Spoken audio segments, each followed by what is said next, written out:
บ่ละเมยลาจบเดียวนี่อาชีเล่าส่วนคน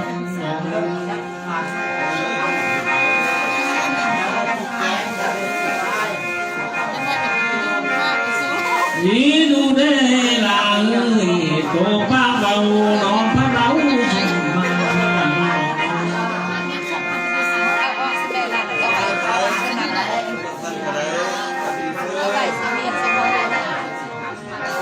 ลาพระบาได้ชมมา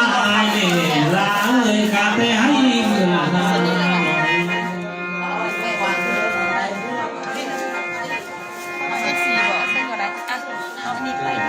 ลาได้ชมมาชาดองเอ้ยกับเตนามาบาน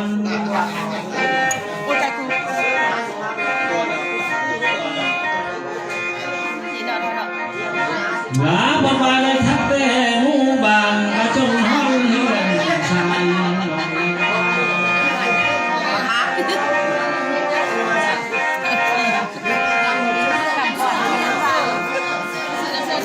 นี่ดูเด้หน่อเอ้ยตกปะเบาหน่อพระเราทางหามีไฟนี่แหละแล้วนี่แหละขาดยับยับมาประตูป้าชาเนี่ยมองเมื่อมองลำทาง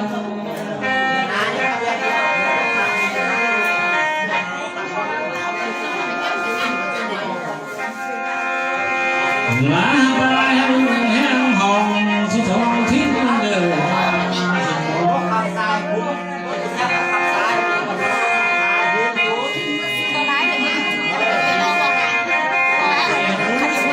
ว่าสมาแต่ไอ้บอกลำเมื่อยหรือว่ามาแต่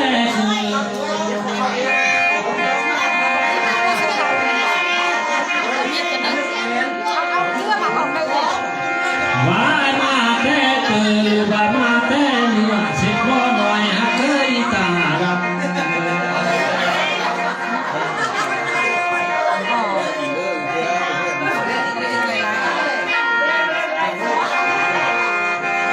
เนี่ยเมียเลี้ยวละหมอละเมยมุนีอาชีดองเราสู้นั่งฟังกัน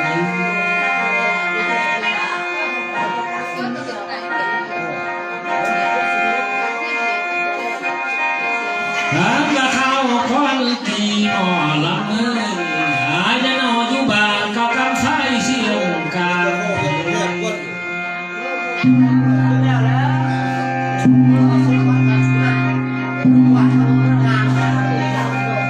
ถึงกระเบียงชอบเผาเนื้อหมอลำเมื่อแผ่นผักเจ้ามาเป็นสิ่ง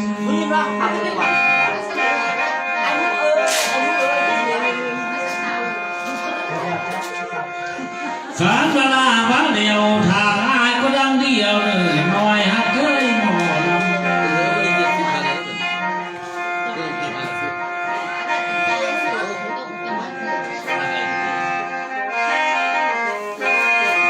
น้าไปก็มือควันหน่อยหน่อน้องเอ้ย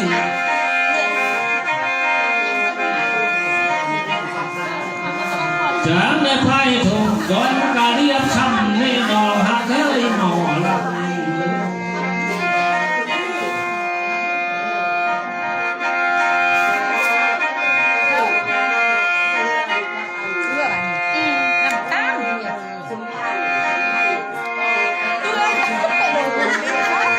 น้าประตูทิ้งชายหมอลำเมย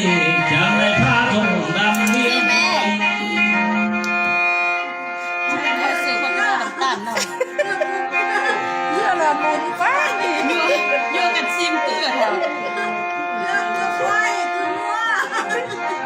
นจังได้เรียกห้วยหน่อยเข้ามาพ้องจู่ซ้ำ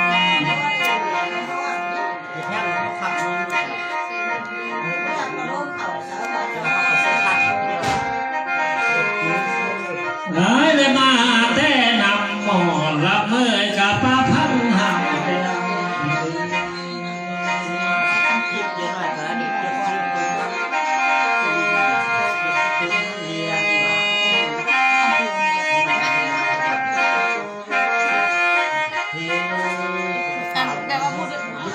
จะมาจาก หัวพันจะได้เดินมาเก่า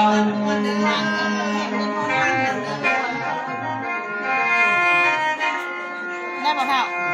ได้แล้ว ปัจจุบันนี้หายไปบ้านไปเขาอยู่อย่างน้ำบางหน้าเราสิ่งคัน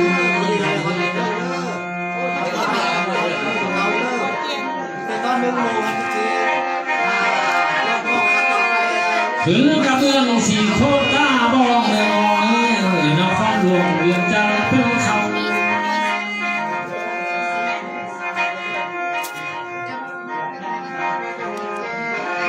สาดังบาสาหมอลำฮักเต้าเมื่อข้างนั้นให้เมื่อยามหมายใจแหวกกินเข้าและนำน้ำมาเสียเดี๋ยวฉันเต้าขึ้นไม่ลง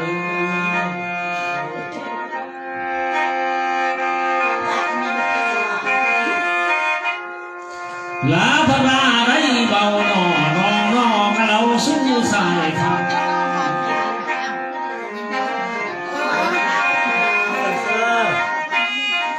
มีแต่ก็มีทิ้งก็หมอลำเมื่อยนอกมาเกิดแต่น้อยนอก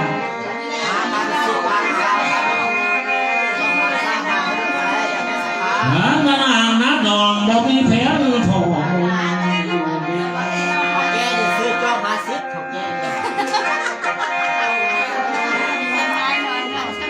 ลาบดาเป็นคนงามนองสาวหมอลำพักบ่เห็นงามแม่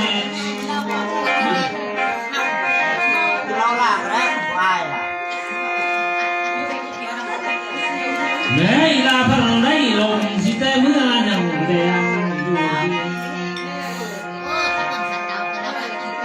เดี๋ยวเราโทรมาเราโทรมา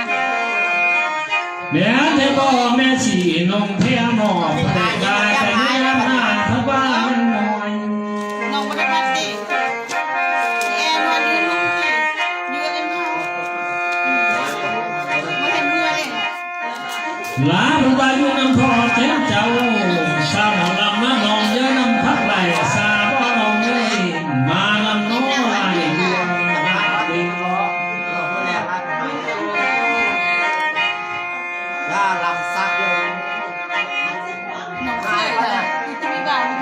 โอ้ตอนนี้ลาหมอลำมาเยอะ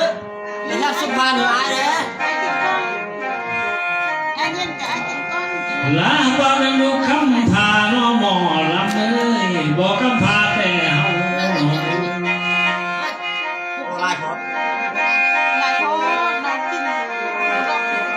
โอ้ตอนนี้น้องเอ้ยลูกคำพาบอกคำพาแต่หาเดินหน้าเนื้อ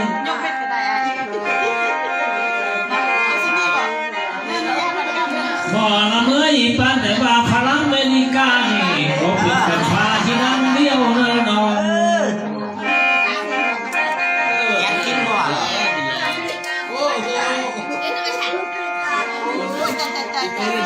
มือหามาพอดีหมอลำเอ้ยมาแหงอ่ะมาแหงหายประควันย้อนมีวางใบหน้าข่าววันนอนหน่อยหากเคยทิ้งกุมมา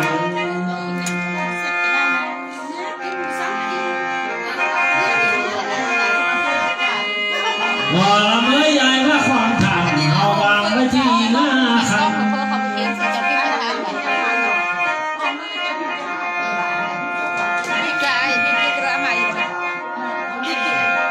เพื่อนยายที่เบาใจใจนำพี่น้องผู้เพิ่มติ้งสมภารเดิน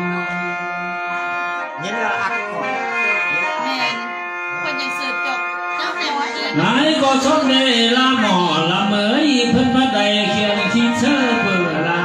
ลง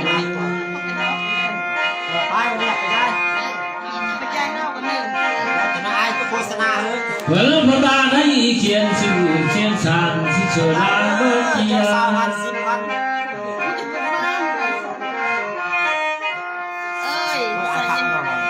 เพิ่นมาได้เขียนชื่อใบประธานเอ้ยคำพู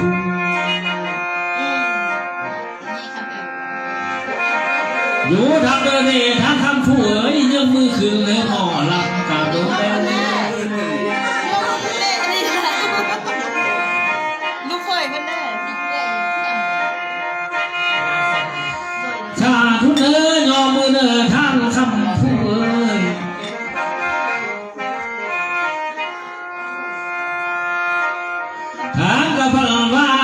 มีเงินหลายเงินนั้นพระได้เข้ามาแล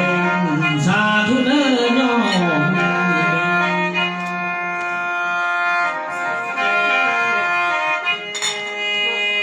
เบิ่งละแม่ละหมอละเมยทางคำผู้เอาเนเพิ่นมีเงินหลายเสียน้อหลายพันเข้ามาตอน เมื่อได้กันเลยนะ ก็ย่างข้าวเลยบ่ย่างตัวมันเลยเฮ็ด ปากลองได้บ่ มันขาดเดียวก็ยังมีคนเบิ่งจริงๆ เพื่อเจอได้ทั้งคำพูดว่าหมอลำทั้งมามือดีพระแผ่ เบียง น ชุดนี้เราเบียงชุดนี้เรามีแต่คุณคนนี้แต่ว่าห้ามอย่างไรจริงอย่างไรคุณจริงต้องคนนี้คนแน่ต้องคนแน่ต้องคนแน่ เพื่อที่ชายหมอลำเน่ว่าสิมีแต่ความบ้าเบาที่ขอไว้เพื่อ จะจุดจุดเด่นเลย ซีแม่ขี้ให้กันเนี่ย ขอบคุณลายเลย ต้องลายใช่ไหม อยากบ้าหายอยากบ้าหาย สารประทานพวังและมือนี้มีทางเลย อยาก จะ บ้า ดี หาย จะดีนี่สันมันอ่ะชื่อเนี่ย สารประมืออื่นเศร้าหนอขอพวกเจ้าเท่าไหร่ก็ขึ้นมาแทนเลย เลือกจ่าเราล่ะ เรื่องอะไรเนี่ย จ่าเรา ทางคำพูดทางเลยเสียในทางเลยขอพวกเจ้าเท่าไหร่มีเงินไหลตื่น มันสองขาดิเบียดสะก้อนพาราที่ นับตัวนี้เมื่อนันหนอเงินตุยาคาดบางทางคำพูดเงินลายาขาด มันจะไปได้ออก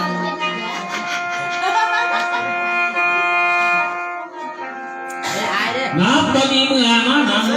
ขอพวกเจ้าจังเฮือคำเมื่อนาเฮือคู่ เอาเชือกเกี่ยวมันแค่เป็นพายก็ มันคูณพูดเลยทางเลยมันคูณขึ้นนั่งนั่งนกทั่วคูณละเมีย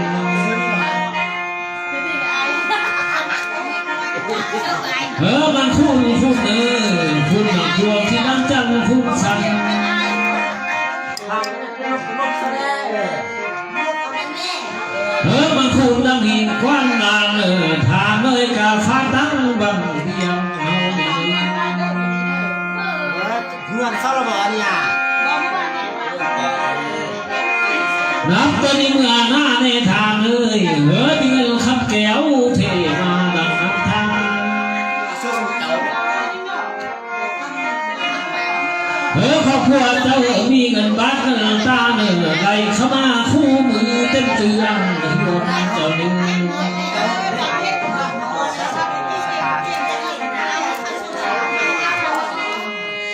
หาประมาฮอดี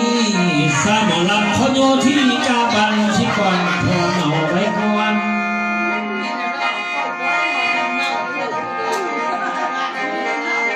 เถือนี่ข้าที่จวนเสื้อชาวช้ำหน่อยผู้มานั่งเงียบกว่านี้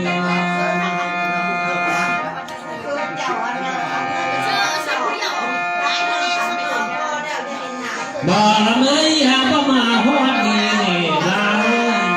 หาก็หัวสิเล่าทำสักไปหน่อย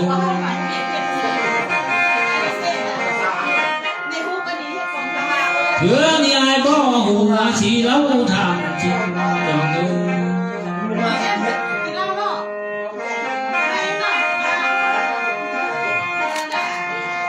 เถือนี่สายถึงคับไม่นองเอ้ยก็พักลาถึงยาม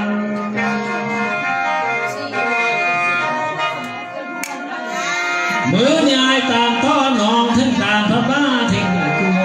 กูมี ขอมาเลยมาเนี่ย บ่เรื่องบ่ละหมอละเมยอายังช่วยน้องอยู่ที่บ้านนั่งแล้ว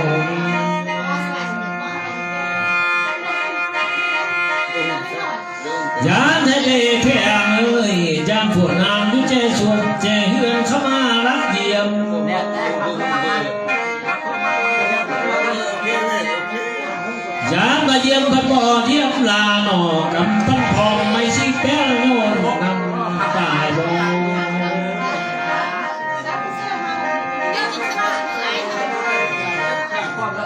บ่ละเมยลามามือดีหนอ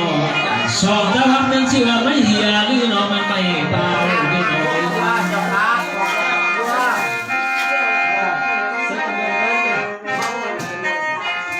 หมอละเมยละแม่นสาวนายก็หรือว่าเบียเพิ่นแล้ว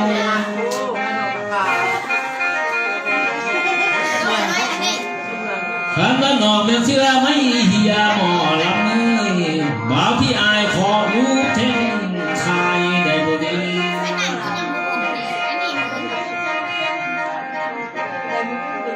หมอลำเอ้ยสองนางเอ้ยขันสองนางทำเงินสาวร้ายบ่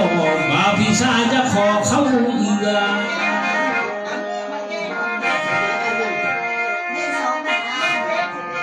หลายผู้มามื้อนี้ขันสองเจ้าบ่มีคู่สอนหรอกหายจะขอพาเอือนำวิลา